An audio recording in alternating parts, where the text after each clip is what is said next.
Alright, so the next question is second largest element. Question का नाम है second largest element. Okay, so question में क्या given है पहले तो हम वो पढ़ते हैं। और हमें पता है कि हमारी पहली अप्रोच किसी भी क्वेश्चन को करने की ये है कि जो भी क्वेश्चन में गिवन है और क्या हमको रिटर्न करना है, चाहे वो छोटा हो बड़ा हो, वो लिख लेना है। Given an array of integers, हमें एक एरे ऑफ इंटीजर्स गिवन है। एरे ऑफ इंटीजर्स का मतलब एरे के हर इंडेक्स पर एक इंटीजर प्रेजेंट है। 88765 88765 88765। इनकी इंडेक्सिंग कर लेते हैं 0 1 2 3 and 4। Alright, so given an array of integer nums, ये हमने लिख लिया है। ठीक है, return the second largest element in the array. इस एरे में जो मेरा सेकंड लार्जेस्ट एलिमेंट है वो मुझे क्या करना है, वो मुझे रिटर्न करना है। ऑलराइट, ठीक है। If the second largest element does not exist then return करना है -1।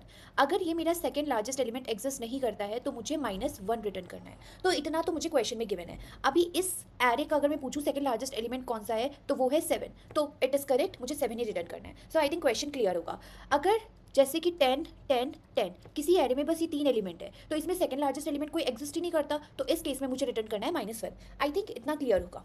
ठीक है, अब हमारी सबसे पहली अप्रोच जो दिमाग में आती है, अभी तक हमने क्या करा, हमने क्वेश्चन अच्छे से पढ़ लिया है, क्या गिवन है, क्या रिटर्न करना है वो हमने लिख लिया। अब हम इस पर सोचना शुरू करते हैं जो भी हमारे दिमाग में आ रहा है। सबसे पहले मुझे क्या लगता है कि कोई भी जो सोचेगा वो ये सोच सकता है सॉर्टिंग करने का। लाइक 8 8 7 6 5 गिवन था, इसको ना इससे पहले की वाला एग्जाम्पल ले लो कि 8 1 2 3 9 दिया हुआ है। ठीक है, अब सोचेंगे कि इसको सॉर्ट कर देते हैं 1 2 3 8 और 9। और ये वाला जो एलिमेंट है ये अगर इसमें n एलिमेंट्स है तो कोई क्या सोचेगा, ये इंडेक्स n-1 होगा। अगर n एलिमेंट्स प्रेजेंट है तो ये इंडेक्स n-2 होगा, तो सिंपली n-2 इंडेक्स को रिटर्न कर दो, तो वही मेरा सेकंड लार्जेस्ट होगा। एंड इट्स वेरी ऑब्वियस, और ये सही भी होता अगर मेरे डिस्टिंक्ट एलिमेंट प्रेजेंट होते। सारे डिस्टिंक्ट है तो मुझे 100% श्योर है कि इस पोजीशन पर सेकंड लार्जेस्ट एलिमेंट मिल जाएगा। ठीक है, लेकिन बात क्या है कि आपके एरे में डुप्लीकेट भी प्रेजेंट है, तो जब इसको आप सॉल्व करोगे 5 6 7 8 8, तो अगर आप इस पोजीशन को अब रिटर्न करना चाहो तो जरूरी नहीं है कि इस पोजीशन पर सेकंड लार्जेस्ट एलिमेंट ही प्रेजेंट हो सकता है कि फर्स्ट लार्जेस्ट का डुप्लीकेट ही प्रेजेंट हो सकता है। तो इस चीज में तो ये फेल हो गया। ठीक है, अगर डिस्टिंक्ट मेंशन होता आपके क्वेश्चन में तो आप इसको रिटर्न कर सकते, आप ऐसे भी कर सकते थे। लेकिन बात यही है कि सॉर्टिंग में जो टाइम कॉम्प्लेक्सिटी लगेगी वो n log n लगेगी, तो इससे एक्चुअली इससे better solution order of n में हमारे पॉसिबल है, तो हम इस सॉल्यूशन को प्रेफर वैसे भी नहीं करेंगे। लेकिन अगर आप स्टिल इसमें सॉर्टिंग लगाना चाहते हो तो कैसे सॉल्व करोगे, क्योंकि सेकंड पोजीशन तो आप कर नहीं सकते। तो आप क्या करना कि सॉर्टिंग तो लगाओ, लेकिन एक और लूप लगाना कि यहाँ से लूप लगाना, यहाँ से लूप लगाना और देखना कि वो हमारे इस इंडेक्स से डिफरेंट एलिमेंट होना चाहिए, मतलब लार्जेस्ट एलिमेंट से डिफरेंट होना चाहिए। ऐसे करना कि यहाँ से लूप लगाना। ठीक है, क्या ये लार्जेस्ट की इक्वल है, हाँ तो फिर मूव कर जाओ। क्या ये लार्जेस्ट की इक्वल है, नहीं, तो पक्का यही मेरा सेकंड लार्जेस्ट एलिमेंट होगा। ठीक है, इस तरीके से आप लूप लगा लो। अब दिक्कत ये है कि इसमें n log n तो ऑलरेडी लग रही थी, सॉर्टिंग करने में ही n log n time complexity लग रही थी। अगर आप कंपेयर करना शुरू करोगे तो n वर्स्ट केस में और लग जाएगी। कैसे कि मान लो सारे ही आपके 8 8 प्रेजेंट हो, तो आप क्या करोगे, सेकंड लार्जेस्ट ढूंढने का ट्राई कर रहे हो, आप इसे इससे कंपेयर करोगे, फिर इसे इससे कंपेयर करोगे, फिर कंपेयर करोगे, कोई मिला ही नहीं। तो वर्स्ट केस में आप पहले तो सॉर्टिंग में n log n लगा दिया और उसके बाद आपने कंपेयर करने में ऑर्डर ऑफ n लगा दिया। सो ये सोल्यूशन बिल्कुल भी ठीक नहीं है इस क्वेश्चन के लिए। ऑलराइट, सो अब हम थोड़ा सा बेटर अप्रोच पर जाएंगे। देखो, आप ये भी सोच सकते हो कि ऐसा करता हूँ, मैं पहले फर्स्ट लार्जेस्ट एलिमेंट निकाल लेता हूँ, फिर मुझे फर्स्ट लार्जेस्ट मिल गया, अब मैं सेकंड लार्जेस्ट एलिमेंट देखूंगा, उसमें मिल जाएगा मुझे इजी। जैसे कि मेरे 4 लड़के हैं, कोई मतलब 4 कोई लड़के हैं ABCD और उनकी हाइट है 5.5 2.1 3.9 एंड 4.8। मैंने हाइट बहुत कम ले लिया बट चलो ठीक है, ये है। अब इसमें से आपसे पूछा है कि सेकंड लार्जेस्ट हाइट कौन सी है, तो सेकंड लार्जेस्ट हाइट जानने के लिए you need to know the first largest height. तो फर्स्ट लार्जेस्ट हाइट कौन सी है इसमें, 5.5। ठीक है, ये आपने कैसे निकाली, आप एक एक के पास गए, आपने जैसे लार्जेस्ट एलिमेंट की लास्ट वीडियो थी उसी तरीके से एक पर गए और आपने पता लगा लिया कि मेरी लार्जेस्ट हाइट कौन सी है। अब आपने क्या सोचा कि मुझे लार्जेस्ट हाइट तो पता चल गई, अब मैं सेकंड लार्जेस्ट हाइट के लिए दोबारा से ट्रेवर्स करता हूँ। मैंने फिर से ट्रेवर्स करना शुरू करा, लेकिन इस बार मैं ये ध्यान रखूंगी कि मेरा जो एलिमेंट है वो लार्जेस्ट के इक्वल ना हो, बस लार्जेस्ट के इक्वल ना हो, और उससे अलग जो मुझे लार्जेस्ट मिलेगा वही मेरा सेकंड लार्जेस्ट होगा। ठीक है, तो मैं इस पर गई, ये तो मेरा लार्जेस्ट के इक्वल है तो ये तो नहीं होगा, ये तो अब मैं सेकंड लार्जेस्ट निकाल रही हूँ। सेकंड लार्जेस्ट में इनिशियली मैंने इंट मिन ले रखा था। ठीक है, ये आप भी ले लेना, इंट मिन ले रखा था। जैसे ये तो अप्रोच ही है, कैसे करते हैं तो पता होगा इस। तो सेकंड लार्जेस्ट में इस पर आई मैं, ये नहीं होगा, इस पर आई, इसको मैंने क्योंकि 2.1 और इंट मिन में से कौन सा बड़ा है, 2.1 बड़ा है, तो सेकंड में ये स्टोर हो गया। अब 3.9, हर एक एलिमेंट पे पहले ये भी देखना है कि वो इस फर्स्ट, इसको मैं फर्स्ट ले लेती हूँ, ये मेरा फर्स्ट लार्जेस्ट है, इसके इक्वल ना हो, क्या मेरा ये 5.5 के इक्वल है? नहीं, तो अगर नहीं है तो सेकंड अपडेट कर सकते हैं। यहाँ पर मेरा 5.5 के इक्वल था तो मैं सेकंड को अपडेट नहीं करा, ठीक है। अब 3.9 पर आओ, क्या 2.1 से ऑलरेडी से बड़ा है? हाँ बड़ा है भाई, 3.9 को अपडेट कर दो, ठीक है। 4.8 ये तो फर्स्ट के इक्वल है ही भी नहीं, और 4.8 बड़ा भी है तो ये 4.8 आ गया, और इस तरीके से आपको सेकंड मिल जाएगा। तो इस अप्रोच में कर क्या रहे थे हम? 2 बार लूप लगा रहे थे। पहला हम फर्स्ट निकाल रहे हैं और सेकेंड हम सेकेंड लूप, दोबारा से जब लूप लगा रहे हैं तो हम सेकेंड निकाल रहे हैं। आई थिंक क्लियर होगा। अब कुछ नहीं करना, इसी चीज़ को जो आपने करा इसको हम कोड में कन्वर्ट कर देंगे, 88765। हाँ, इससे पहले मुझे एक और चीज़ आपको बतानी है कि क्वेश्चन में कंस्ट्रेंट गिवन है -10⁴ टू 10⁴। ये कंस्ट्रेंट है कि एलिमेंट की रेंज क्या होगी। जो एलिमेंट है 8, 8, 7, 6, 5, ये किस रेंज में आ सकते हैं? तो ये इस रेंज में आ सकते हैं आपके। इस रेंज के बीच कोई भी एलिमेंट आपका एरे के किसी भी इंडेक्स पर प्रेजेंट हो सकता है। लेकिन इंटीजर की रेंज क्या होती है? इंटीजर की रेंज होती है -2 × 10⁻⁹ टू 2 × 10⁻9। ये ऐसे वैसे ये होती है 2 × 2⁻31 टू 2⁻31 -1 ये होती है, लेकिन इसको रफली हम इस तरीके से लिख लेते हैं, ठीक है। तो हमें दिख रहा है ये -4 है, सॉरी, ये हमें दिख रहा है कि ये रेंज बहुत छोटी है। बेसिकली अगर इंटीजर की रेंज इतनी है, ठीक है, तो आपको बस इतना ही कंस्ट्रेंट में गिवन है कि आपकी यही वैल्यू प्रेजेंट होगी। तो इसीलिए मैंने कहा था कि फर्स्ट और सेकंड को, जब लास्ट क्वेश्चन भी मैंने आपको लार्जेस्ट बताया था, उसमें इंटमिन क्यों बोला था इनिशियलाइज करने के लिए? इंटमिन बोला था ना इनिशियलाइज करने के लिए, वो इसीलिए बोला था क्योंकि उसमें भी आपका कंस्ट्रेंट ये गिवन था। और जब कंस्ट्रेंट आपका बस इतना गिवन है और इंट की रेंज है आपकी इतनी, तो आपने इंटमिन से इनिशियलाइज करा है। तो वेरी ऑब्वियस है, जब भी आप एरे में जाओगे तो एरे में तो इस रेंज में वैल्यू है और आपने बहुत छोटी वैल्यू से इनिशियलाइज करा है, तो अब आप किसी पर भी जाओ, एरे के कोई भी एलिमेंट पर जाओ, इससे तो बड़ा ही होगा। तो हमें वही चाहिए था, है ना। तो हमें एक कुछ इनिशियलाइज करने के लिए कुछ तो चाहिए होता है ना, तो इसीलिए हमने इंटमिन से इनिशियलाइज करा था, क्योंकि हमें कंस्ट्रेंट में इतना गिवन था और इंटीजर की रेंज इतनी होती है, ठीक है। आई थिंक ये क्लियर होगा, ठीक है। तो अभी हम इस अप्रोच को कोड में कन्वर्ट कर रहे हैं, जो मैंने बताया कि 2 बार लूप लगाया। तो उसके लिए सबसे पहले आप क्या करोगे? आप अपने फर्स्ट और सेकंड वेरिएबल को इनिशियलाइज कर लोगे, ठीक है। तो वही आप करो, ये मेन फंक्शन में लिखना है आपको। फर्स्ट को आपने इनिशियलाइज कर दिया इंटमिन से, और सेकंड को भी आपने इनिशियलाइज कर दिया सेकंड।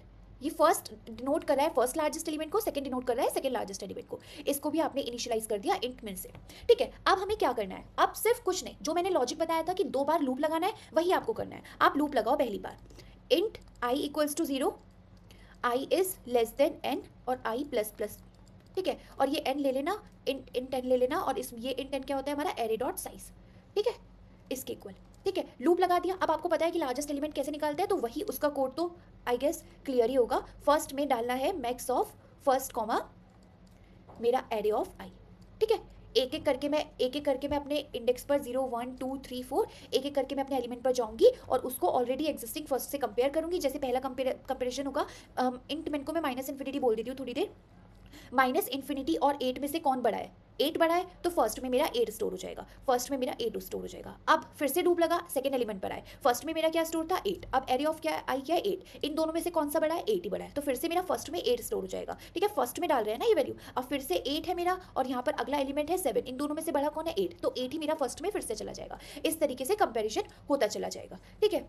आई थिंक ये क्लियर होगा।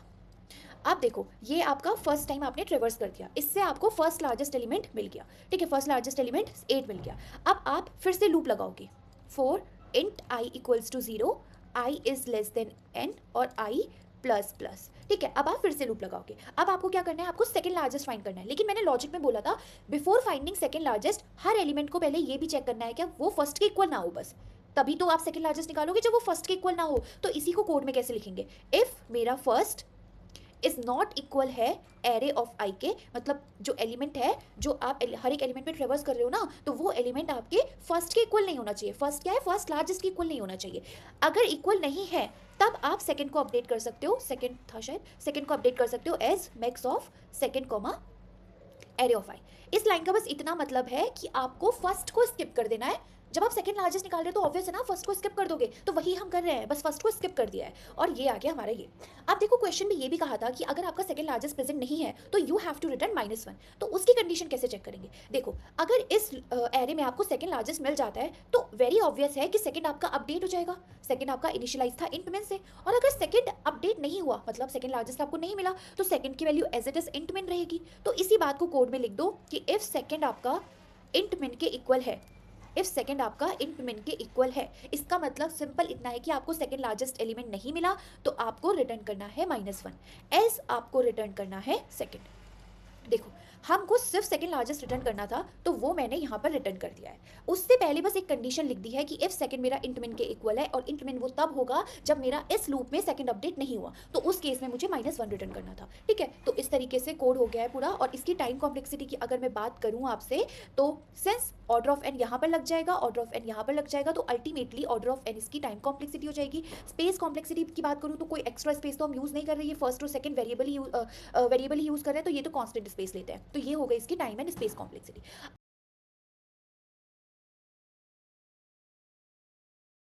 अब देखो, आप सोच रहे होगे कि क्या इससे ऑप्टिमाइज अप्रोच हो सकती है? हम दो बार सेम एरे को ट्रेवर्स कर रहे हैं, क्या ऐसा पॉसिबल है कि एक ही ट्रेवर्स में हमारा सेकंड लार्जेस्ट हमें मिल जाए? यस, ये पॉसिबल है, और यही है मेरी इस प्रॉब्लम की ऑप्टिमाइज्ड अप्रोच।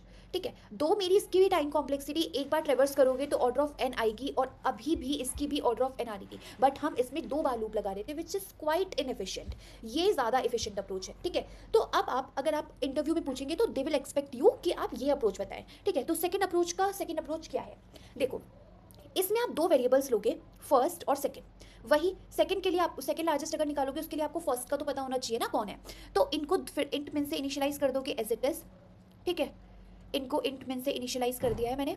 ठीक है, अब आपको क्या करना है, देखो हमारा एरे था ना 88765, 88765, 88765, ये मेरा एरे था, है ना। इसमें अब आपको क्या करना था कि देखो इसमें जो हर एक एलिमेंट है उसकी 4 केसेस पॉसिबल हैं।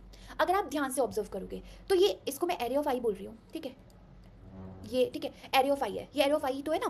तो देखो हर एक एलिमेंट के 4 केसेस पॉसिबल है, वो 4 केसेस अगर समझ आ गए तो आप कोड तुरंत लिख दोगे।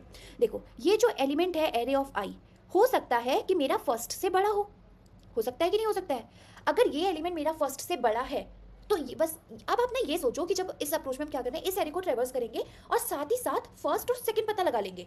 और वो कैसे पता लगा रहे हैं? इस अप्रोच से कि अगर आप एरे ऑफ आई अगर आपका फर्स्ट से बड़ा है, देखो मैंने इस क्वेश्चन में बोला है कि हर एलिमेंट के 4 केसेस पॉसिबल है, तो वो पहला केस क्या है कि एलिमेंट मेरा फर्स्ट से बड़ा हो।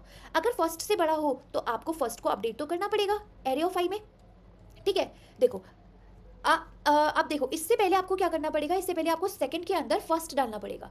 सो बेसिकली आपने फर्स्ट को अपडेट कर दिया एरे ऑफ आई से। ठीक है, बिफोर दैट आपको सेकंड को भी अपडेट करना पड़ेगा फर्स्ट से। देखो अभी तक जो मेरा फर्स्ट लार्जेस्ट था और अभी तक जो मेरा सेकंड लार्जेस्ट था, अगर फर्स्ट लार्जेस्ट मेरा अपडेट हो चुका है तो ये पोजीशन अब सेकंड लार्जेस्ट को मिल जाएगी। वेरी ऑब्वियस है ना कि अभी तक ये फर्स्ट लार्जेस्ट था और कुछ था जो सेकंड लार्जेस्ट था। अगर जैसे कि मान लेते हैं ये 5 था, ये 1 था, अभी कोई नया नंबर आया 10, तो फर्स्ट लार्जेस्ट मेरा ये हो जाएगा, तो ऑब्वियसली मेरा ये सेकंड लार्जेस्ट हो जाएगा। तो देखो अगर आपने फर्स्ट में, अभी तक मान लेते हैं फर्स्ट में 5 स्टोर था और सेकंड में मेरा, फर्स्ट में 5 स्टोर था, अब एरे ऑफ आई मेरा आया 10, तो आपको फर्स्ट में 10 डालना है। लेकिन बिफोर दैट अगर आपने फर्स्ट में 10 डाल दिया तो फर्स्ट में जो 5 स्टोर था, पहले फर्स्ट में पहले 5 स्टोर था, है ना। अगर आपने फर्स्ट में अब 10 स्टोर कर दिया तो 5 तो खो गया, अब फर्स्ट में 5 स्टोर ही नहीं था, लेकिन उससे पहले सेकंड में 5 जाना चाहिए था। तो वही मैं कह रही हूँ कि बिफोर अपडेटिंग फर्स्ट आप सेकंड में 5 डाल दो और अब इस फर्स्ट में 10 डाल दो, क्योंकि जो अब फर्स्ट अपडेट हो गया है तो उस फर्स्ट की पोजीशन पर अब मेरा सेकंड आ जाएगा कि नहीं आ जाएगा? बेसिकली एक एक आगे शिफ्ट हो गए, है ना। तो ये पोजीशन भी मुझे, ये पीछे वाली पोजीशन भी सेकंड को देनी पड़ेगी, तो यही हम कर रहे हैं। तो इस ये केस आई गेस समझ आ गया होगा कि अगर एरे ऑफ आई मेरा फर्स्ट से बड़ा है तो फर्स्ट में अपडेट कर दो, बट बिफोर दैट मुझे सेकंड को भी अपडेट करना है। सेकंड केस क्या हो सकता है आपका कि जो मेरा ये एरे ऑफ आई है ये मेरा फर्स्ट से तो छोटा हो, एंड मेरा ये एलिमेंट जो एरे ऑफ आई है वो मेरा सेकंड से बड़ा हो, ऐसा भी हो सकता है। फॉर एग्जाम्पल 10, 5 और 8, शुरू में फर्स्ट और सेकंड में इंट में था, अब पहले एलिमेंट पर जाओ, क्या पहला एलिमेंट मेरा फर्स्ट से बड़ा है? हाँ बड़ा है। तो हम क्या करते हैं, फर्स्ट में ये एलिमेंट डालते हैं, बट बिफोर दैट जो पहले से फर्स्ट की वैल्यू है वो सेकंड में डाल देते हैं, सेकंड में डाल दिया इंट में। ठीक है, अब देखो, अब अगले पर जाओ, 5, क्या मेरा 5 फर्स्ट से बड़ा है? नहीं, फर्स्ट से तो छोटा है, लेकिन सेकंड से तो बड़ा है ना। तो सेकंड में अपडेट होना चाहिए, 5 होना चाहिए कि नहीं होना चाहिए? तो यही वो केस है, एरे ऑफ आई अगर मेरा फर्स्ट से छोटा है और सेकंड से बड़ा है तो इसमें मैं सिंपली कुछ नहीं करती, सेकंड में इस एरे ऑफ आई को डाल देती थी, आई को डाल दूंगी। यही तो मैं कर रही हूँ, सिंपली सेकंड में अपडेट कर रही हूँ, तो यही मुझे यहाँ कर देना है। तीसरा केस है कि अगर जो मेरा फर्स्ट है, जो मेरा एरे ऑफ आई है वो मेरे फर्स्ट के इक्वली आ जाए, ऐसा भी तो हो सकता है जैसे 8 है फिर 8 है, तो ये फर्स्ट हो गया, अब फिर से इक्वल आ गया। तो इस केस में मुझे कुछ अपडेट नहीं करना होता, क्योंकि मुझे तो फर्स्ट और सेकंड को अपडेट करना है, पर इस केस में तो कुछ अपडेट नहीं हो रहा, तो इसकी कंडीशन मैं लिखूंगी ही नहीं। फोर्थ कंडीशन कि ऐसा भी हो सकता है जो मेरा एरे ऑफ आई है वो मेरा सेकंड से भी छोटा हो। सेकंड से छोटा है तो ऑब्वियसली वो फर्स्ट से छोटा होगा, सेकंड से छोटा है तब भी मुझे कुछ अपडेट नहीं करना। तो एक्चुअली मैं इन दो कंडीशन को लिखूंगी नहीं जब इन दोनों कंडीशन से मेरा कुछ अपडेट ही नहीं हो रहा है।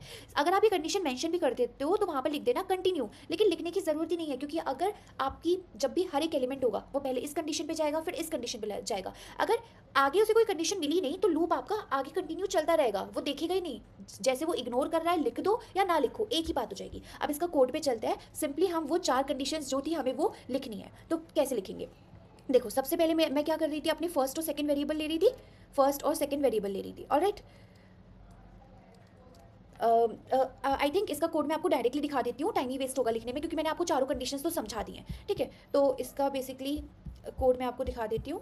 इसका कोड, हाँ इसका कोड है मेरा ये। देखो सबसे पहले एक एन ले लिया वेरिएबल आपने, फर्स्ट को इनिशियलाइज कर दिया, सेकंड को इनिशियलाइज कर दिया। ऑलराइट, फिर आपने एक लूप लगाया, आपने पहली कंडीशन लिखी कि मेरा फर्स्ट अगर एरे ऑफ आई से बड़ा है तो मुझे क्या करना होता है, सेकंड में फर्स्ट डालना होता है, फर्स्ट में एरे ऑफ आई डालना होता है। इसका ऑर्डर आप चेंज नहीं कर सकते, ये मैंने आपको एक्सप्लेन कर दिया। एल्स इफ अगर एरे ऑफ आई मेरा फर्स्ट से छोटा है और एरे ऑफ आई मेरा सेकंड से बड़ा है तो सिर्फ सेकंड को अपडेट करना होता है। ठीक है, ये मैंने आपको बता दिया, आप स्क्रीनशॉट ले लो। बाकी मैं कोड एक बार पीडीएफ जो मेरे हैंड रिटन नोट्स हैं वो ड्राइव पर अपलोड करके ड्राइव का लिंक दे दूंगी वैसे।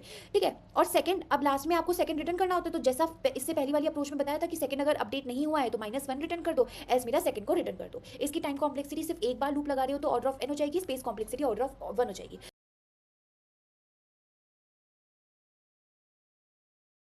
आई थिंक पूरा क्वेश्चन क्लियर होगा।